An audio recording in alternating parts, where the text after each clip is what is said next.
All right, well, good afternoon, everyone. I just need to let you know today that we do have a hard finish of 4:30, so we'll get straight into it. Today we do mark another significant step in our government's mission to grow international trade and to strengthen New Zealand's exports. It was less than 3 years ago that I committed to getting an FTA done with India, signed in our first term of government. 2 months ago, as you know, we signed that FTA in New Delhi, and today that legislation is being introduced to the Parliament, with the first reading to be set for Thursday.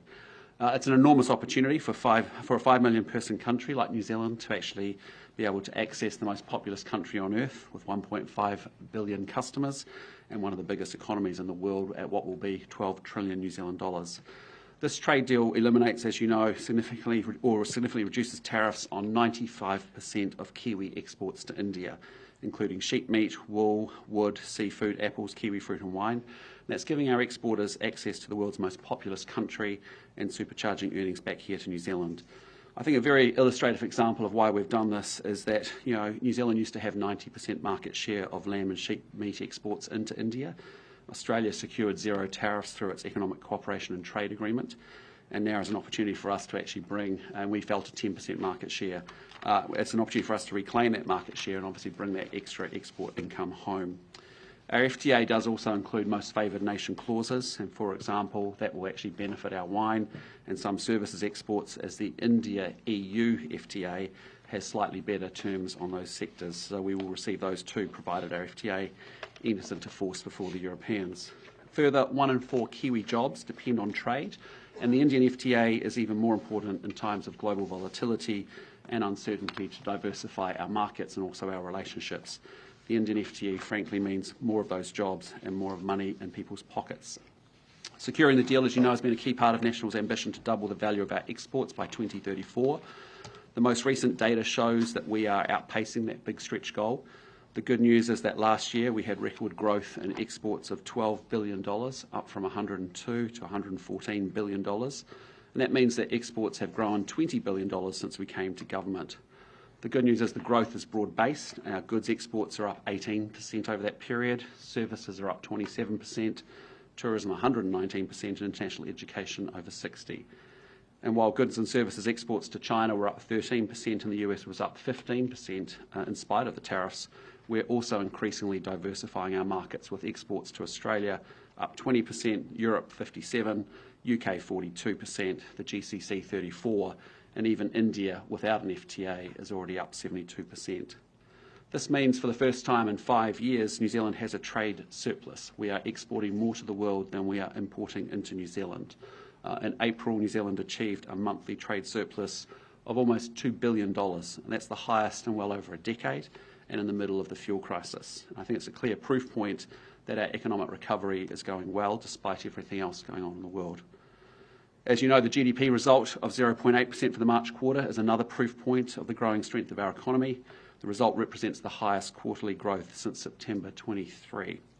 This quarterly growth rate is almost 3 times faster than Australia, twice as fast as the US, and twice the recent Treasury budget forecasts. Growth in the previous quarter was also upgraded to 0.5%, meaning the economy has grown 2.1% in 9 months. Again, encouragingly, there was growth in many sectors, including manufacturing, business services, retail and accommodation, the wholesale trade and exports, all job-rich sectors. Business investment was up almost 4% and suggests our investment boost is going well. However, we're not naive, as we've said before, about what's ahead. Global conditions remain volatile and uncertain, and we've certainly been upfront that the next quarter won't look as good. But you don't build an economy on one quarter, you build it on the fundamentals, and our fundamentals are going in the right direction. And that's why it was so good to see Treasury forecasts off the back of the budget suggesting a 2.7% average growth rate and 220,000 new jobs being created over the next 4 years, and wages growing faster than prices. Our focus is on getting those economic fundamentals right for the long term, and that's why our government has made changes to strengthen KiwiSaver. As you know, we lifted the contribution rates from 3% to 3.5% on the 1st of April this year. They'll lift to 3.5%, another 0.5% to 4% on the 1st of April 2028. Speaking as the National Party leader, the policy announced yesterday builds on that further to strengthen KiwiSaver and grow New Zealand's financial nest eggs. Under our policy, everyone in work will be required to contribute to KiwiSaver or an equivalent retirement savings scheme from the 1st of July 28. Contribution will be set at the default rate, meaning that by 2032, employers and employees must each contribute 6% for a combined rate of about 12 to match Australia. We'll also be enrolling every child and every baby into KiwiSaver at birth and contributing a $1,500 baby boost payment to kickstart their savings. And just to give you a sense of that, at a 7% compound growth rate, a $1,500 kickstart turns into $120,000 on retirement, and that's before or excluding any contributions an individual may make. As you know, we're also supporting mums and dads to continue building their KiwiSaver while on paid parental leave by fixing what we see as unfairness in the system. And so National will provide a government contribution to a parent's KiwiSaver while they're on paid parental leave, even if the parent isn't contributing themselves. And we'll also ensure that savers at the other end of their working lives don't lose out either, and means that more Kiwis are working beyond 65, and they should be able to keep building their savings. So we will require employers to maintain matching KiwiSaver contributions for employees over 65. I'll now hand over for Nicola to say a little bit more about the reaction to the increase in KiwiSaver rates that took place on 1st of April this year. Thank you, Prime Minister. As you've mentioned, just over 11 weeks ago, the default rate for KiwiSaver contributions increased from 3 to 3.5%. Those contributions will go up another 0.5% in 2028 to 4%. Once that occurs, not only will workers be putting an extra 1% of their salaries into their KiwiSaver accounts, so will their employers. That will make a big difference. Let's take an 18-year-old earning the minimum wage as an example, and let's assume their career follows a typical path. That means their pay will increase over time as they gain skills and experience. Presently, that 18-year-old might earn just under $50,000 a year. Under the old 3% contribution rate, she or he could have expected to have a KiwiSaver balance of about $740,000 by the age of 65. Under the new settings, that same person can expect to have a KiwiSaver balance of about $930,000. That's $190,000 more. Of course, actual amounts will depend on how well their KiwiSaver accounts perform, whether they use their balances for a deposit on a first house, and whether they spend time out of the workforce. But the lesson is clear. Regularly investing relatively small additional amounts makes a huge difference over time. The decision to increase the default KiwiSaver contribution rate was made at last year's budget. At the time, we weren't entirely sure how people would react. New Zealand, of course, has been through a protracted downturn, and many people are still doing it tough. In recognition of that, we allowed people to opt out of the increased rate if they chose. So we've been keenly interested in how many people would choose to exercise that option. So I was delighted to be able to report at the weekend that the answer to that question is very few. Of the 1.8 million New Zealanders paying into KiwiSaver through their wages or salaries, 99.5% have opted to continue contributions at the increased rate. Put another way, just 0.5% or 9,300 people have opted not to increase their contributions. I think that says a lot about Kiwis' priorities. Even while financial conditions are tough, the vast majority are choosing to take the opportunity to save for a better financial future. What this tells us is that New Zealanders value future financial security, and that New Zealanders understand and recognise the benefits of having their savings matched by their employers. It also suggests Kiwis are ready for a bold and ambitious approach to retirement savings, which is exactly what was announced by the National Party yesterday.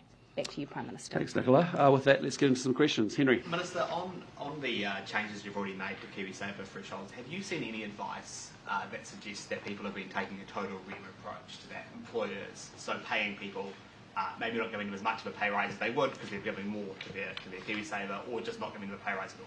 I haven't received advice about that. Have you heard that from the employer lobbying sector at all, or are they fairly confident on this? I can't recall having received any advice on that. Understanding is that you are considering looking at those full REM packages, though. Can you speak to some detail about that? Yes, look, we recognise, speaking as National Party Finance spokesperson, that the changes that we have proposed to KiwiSaver, making it universal from July 2028 and increasing contributions over time, has potential implications for existing employment agreements, some of which will have been struck on a total remuneration approach, but which wouldn't have envisaged the increased contribution rate to 4% and higher over time, and which wouldn't have envisaged the compulsion of KiwiSaver. So those two changes do have potential implications for those existing contracts, and we recognise that these are issues that we would need to work through in government, and we want to do that in a very consultative way, working with employers and employees, and we recognise that legislative change may be required. So while yesterday's announcement didn't specifically propose an approach on total remuneration, we do recognise that these policy changes have implications for it. There have been some comments, there's an interview playing now on Checkpoint from the Salvation Army around people on low incomes aren't able to think about tomorrow because today is hard enough, and if people are struggling today to meet the basics, we can't expect them to save for tomorrow. What sort of feedback or advice have you had on those who are on the lowest incomes? And how they might actually deal with these sorts of policy changes? Yeah, look, there's no doubt it may be difficult for some people who currently aren't making those contributions to start making them. But as I said yesterday, it's a hell of a lot tougher not having a retirement pool or sufficient savings in retirement. What's been encouraging, as Nicola said, is that actually people have been opting for the higher contribution rate, and they haven't been going back down to the 3% on the 3.5% that we've just gone through. I would just say also that, when you think about the worked example we just talked about now of an 18-year-old on a minimum wage making that contribution and what that means, an extra 190k more for them by the time they get to retirement, that's a very good thing. But we will also, create hardship exemptions, as you know, and people can suspend their contributions if there is significant financial hardship, and that is for things like not meeting minimum living expenses, not being able to pay a mortgage, dealing with medical treatment, funeral costs, palliative care, those kinds of normal provisions that we've had there. So I fully, I get it. We've got high levels of contribution already from working New Zealanders. I appreciate. But this is the best thing that we can do. When I look at New Zealand's savings rates relative to where I've lived in the past, in Australia, Canada and the US, we know that actually we've got very low levels of savings and investment, in fact probably the lowest in the OECD, and we have for decades. And one of the things that we have to do is think more boldly about this issue, and we have to set the country up for a better future. And this is why we have to be able to move now to compulsion around KiwiSaver and lift contribution rates and do the other things that we've talked about PPL, and also around the baby bonus and the over 65s. There are other jurisdictions that you often point to, like Singapore and Australia, who are doing more in this space. For example, in Singapore, under a certain amount of money that you make in a month, the employee doesn't have to contribute, but the employer still does, for example, and then there's the 12% rate in Australia for employers as well. I mean, are you looking at any of these other options as ways to boost savings for employees? No, we're looking at New Zealand as a country that's 3 times poorer per person than Singapore, a country that's half as wealthy as the Irish per person, a country that's 35%, Australian New South Wales person is 35% wealthier than the average Kiwi. We're working within the confines of what we can afford. My point is that when you look at those countries, and I was thinking about Australia, Canada, US in particular, where I have lived and worked in the past, they have much higher levels of savings rates. They've all coalesced more or less with different systems around the 12% in some form or another. And that's why I feel very confident. And I think that's why you've seen good support from people on all sides of the political spectrum, irrespective of whether they support me or the National Party or our government, actually getting on board and saying these are sensible things, the next level things that we need to do in order to strengthen out and build out KiwiSaver. Joe's original question. So let's go to Tom. We'll come back to Jenna. Tom. If it's on the same line, let's go to Jenna. Okay, it's very magnanimous of you. To Joe's original question about the total remuneration packages, is there anything a government can actually do to legislate around that? Like what options are on the table? Because a company just decides how much they have to hire a person, right? Well, there have in the past been discussions about whether a total remuneration approach should be allowed going forward, and that is something that the government could legislate against. So the question that we want to explore more broadly is, if you were to decide that you couldn't take that approach in future, what would the transition arrangements be for those who have already struck an employment agreement on the basis that those kinds of arrangements are currently permitted? So we do want to work through that. But what would the actual function of changing that legislation be? Like, you can't force companies to set aside more to pay people. It might not be called total remuneration, but companies. It simply goes to the way that a company advertises a role and its remuneration. At the moment, they're able to advertise a role with KiwiSaver included, or which is a total remuneration approach, or in other instances, they advertise the salary with KiwiSaver on top. And so going forward, there could be more specific rules around how a company communicates the remuneration available to an employee for a particular role. Prime Minister, in a speech to the National Party membership over the weekend, your campaign chair, Simeon Brown, likened the party's coalition partners to children. He called them a distraction. Mr Peters then decided to fire back on X. Do you think that as we get into election time and these I guess attacks back and forth are stepped up, that you can actually still keep the coalition together and keep things going? Yeah, look, absolutely. I think we've found common ground in government amongst three parties in a three-party coalition government. We have delivered strong and stable government to New Zealand where many people didn't think we would or could, and we'll continue governing well until election day. But also we're 5 months out from an election, and we're going to make the case very, very strongly as a National Party leader as to why we think actually anything other than a National Party vote is actually putting the economic recovery at risk. And I think we've been very clear about that. We have a lot of people out there that think we're going to win, and therefore they can actually vote strategically by thinking they're helping us by voting for another party. That's not the case. It's as simple as a two-tick blue campaign, and that's what Simeon was making the point to our members about over the weekend. You obviously had a cabinet meeting today. Did those comments come up? Did David Seymour, Winston Peters feel like that you were, I guess, putting them into this bracketed camp instead of being able to kind of work together? But we have a very conciliatory relationship. It's we just get on with the business that we need to, but also we acknowledge we are different parties and we have different approaches. And so, as I said to you, it's not a surprise in a National Party conference that we are making it crystal clear for people, you are not helping us by strategically voting or giving your vote to anyone other than National. I want to be on the other side of an election with as many National Party ministers as possible, dealing with unknown ministers from other parties. It's as simple as that. So, welcome to MMP. We're in a mature MMP environment. This happens in Western Europe. It happens in other parts of the world, and we're making the case very strongly. But don't confuse the fact that we can continue to govern with great stability, as we have done, while also making the case for our political parties as we go into an election period. On the baby bonus funds, would you consider changing the default funds for those KiwiSavers? The current default funds are the balanced funds, which might make sense because you might buy a house in 2 years, you want to keep it balanced. No. Babies won't be able to use their KiwiSaver for at least 18 years. So they probably make sense then to be in aggressive funds. Most people. Correct. That's why everyone's in growth funds. So yes. All of them in growth funds and aggressive. Yes, correct. It's a baby bonus of $1,500 kickstart to back you into a KiwiSaver, and it's invested in an aggressive growth fund, deliberately so. When you actually are young and you can ride out a cycle, being in an aggressive growth fund where there potentially is greater returns is a much better use of that funds. Do you think there's scope to actually look at changing that default fund in general for more KiwiSaver users? We haven't talked about that. We're just with respect to this, baby bonus, where those monies go. We definitely want those in aggressive growth funds. On the hardship, who will decide what level of hardship takes you out of contributing to KiwiSaver under your plan? Well, at the moment, the arrangements are that people apply to their KiwiSaver fund provider, who works through that according to the statutory tests. And we're proposing to continue that arrangement.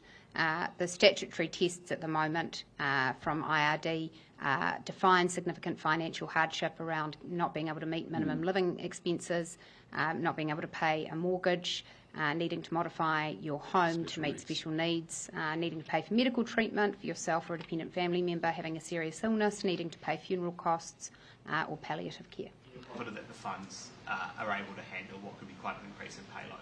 They'll also be having a significant increase in the amount of funds under management. So proportionately, we think that this is a task that they can handle, although, again, we want this to work. So we recognise that in government we would want to consult with the fund providers to make sure that those arrangements work as well as possible, that we provide the correct guidance and support from government to ensure that they work in practice.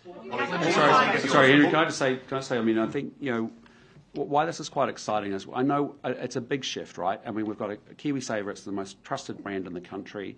We're actually working out what builds on top of the foundation of what has been built to set the country up for a better future. But I think what's interesting is, again, having lived overseas, and many of you have done the same thing, it's interesting when you go to Australia, as I did, and then I go into America, actually over lunchtime, people are discussing their 401ks and how those funds are invested. And the financial literacy and the maturity about financial literacy has historically been much more advanced in those markets because you've got such a big part of your wealth tied up in building out your superannuation fund, essentially, or your KiwiSaver equivalent. So, that's what we're trying to do here, is that's what I want. I want people to be, and because you're invested, you're in those conversations and your financial literacy has improved. We've even seen it in the last 2 years here in New Zealand, with the advent of folk like Sharesies and others, where there's actually much more financial literacy that's growing. And that's why I want to put it alongside education, financial literacy in our education system, as I said yesterday, so we don't just have the theory of it. But imagine a situation where kids are coming in and putting balances, weekly allowances into their KiwiSaver account, rather than in the old days I used to put it into a passbook, with the local savings bank. That's the kind of thing that we're trying to shift here in terms of a mentality about investment, because it's something for you and your future. What was your reaction to some of the comments from Brian Tamaki, recently directed at several ethnic communities? Oh, look, I've got no time for Brian Tamaki at all. Our ethnic communities have come to this country, have left everything behind, their language, their family, their communities. They come here, they work damn hard, they take 1, 2, 3 jobs to get a deposit for a business or a house. And I am a huge supporter and admirer of our immigrant Kiwis that have come to New Zealand. They've chosen to come here because they think they can build a better future. So, frankly, I'm not interested in anything Brian Tamaki says. Yeah, part of those comments included attacks on the India FTA. How do you feel about that FTA being a vehicle for that kind of rhetoric? Well, I just don't listen to Brian Tamaki, for God's sake. I mean, do we think he's got anything useful to contribute to that debate? Absolutely not, in my view. So, no disrespect, but I don't take advice from people. I don't take offence from people who don't take advice from. It's as simple as that. Back on KiwiSaver, why the change apart from national? Because Tracy McClellan had a bill in that would mean employers would no longer be able to adopt a total remuneration model. National MPs voted for that while in opposition to go to select committee, but then Andrew Bailey signalled that it wasn't going to continue any further. Well, just as I just said, we recognise that there's considerable complexity to this issue, and we didn't at the time think a members' bill was the best way to work it through. With the changes we're proposing to KiwiSaver, this is going to be more of an issue, so we do want to deal with it in a consultative way. We want to consult widely with employers and with employees to make sure that transitional arrangements are appropriate, and I think that requires more than a members' bill process would have been able to accommodate. Okay, we'll go to Sam and Mark. We've got 4 minutes left, team. Peter Mark first. Okay. Just on the Tamaki comments, Minister Mark Mitchell said that police were assessing those remarks against the Human Rights Act. Tamaki was calling for the, quote, purge from New Zealand of various groups. If it's found that those comments do not violate the Human Rights Act, is that something you'd look to patch up, or you go, that's fine, that's how it is? Well, I think, it's up on all of us not to listen to Brian Tamaki or give him any airtime, frankly. They are mad views. We're not interested. I genuinely have got nothing in that, I'm not interested in anything he says about this. I think what they say is offensive. I think it's repulsive. I think it's disrespectful to the immigrant community that's come here, that are now Kiwis that are working incredibly hard. So, we'll let the minister go through the process. But, at the end of the day, I'm just saying to you, why are we getting bounced around by some, joker giving his remarks and his reactions to stuff? I do not care. I do not care. Should it be unlawful in your view, those remarks in particular? Well, the bigger thing is actually let's use our judgment and not listen and give those remarks airtime. Why don't we do that collectively as politicians and media? Why don't we just do that?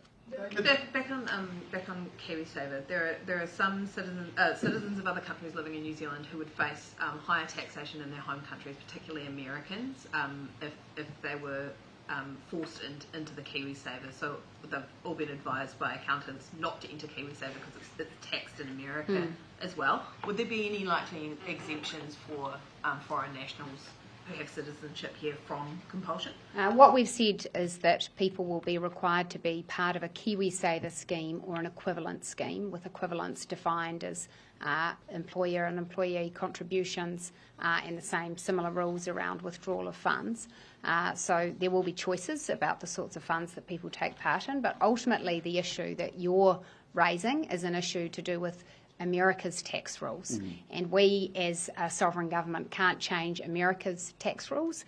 We do have double tax agreements in place, and we seek to work very fairly with Americans who come here with their talent and their capital, but ultimately the tax treatment is an issue for the US rather than us. Could you exempt US nationals from the compulsion, though? Well, that's not something we've considered. David Seymour said last week the government was actively considering designating the Revolutionary Guard in Iran as a terrorist organisation. Well, he said the final call was with you. Correct. Where is that at? That's still ongoing work. The decision to designate terrorist organisations is a decision for the Prime Minister to take under advice, and that advice is still being built. Why is it taking so long? I mean, you first sought advice in August, I think, last year after the Australian government made that designation. What's the complexity there? Just taking time, and we'll let that advice come through, and I'll make that decision in due course. Yes, ma'am. Is there any update on whether Prime Minister Modi is going to pay us a visit? I am in not a position to confirm or deny his arrival to New Zealand or his visit to this part of the world. I hope I've extended to him an offer to come, as you well know. It would be fantastic if he could come, but there's nothing official. Tom? Minister, I've got Tom, I'll come back. Mr. Willis, just back on KiwiSaver, obviously you announced a series of incentives, etc., as part of getting into KiwiSaver over the weekend. In the May 2025 budget, you decided to halve the government's contribution. Why did you feel like the incentives you announced over the weekend are a better idea than the government's contribution that had been there at $520 or so?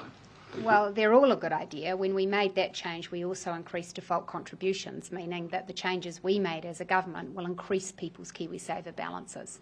And that was the commitment we made at the time, and National's positions that we announced at the weekend are utterly consistent with that objective, which is to say, how do we get more Kiwis saving their own nest egg? How do we make the KiwiSaver system fairer so that there isn't a motherhood penalty? How do we get more young New Zealanders growing their own wealth and their own financial literacy with that baby boost? And how do we make sure older New Zealanders aren't penalised by having their employer contributions cut off after the age of 65?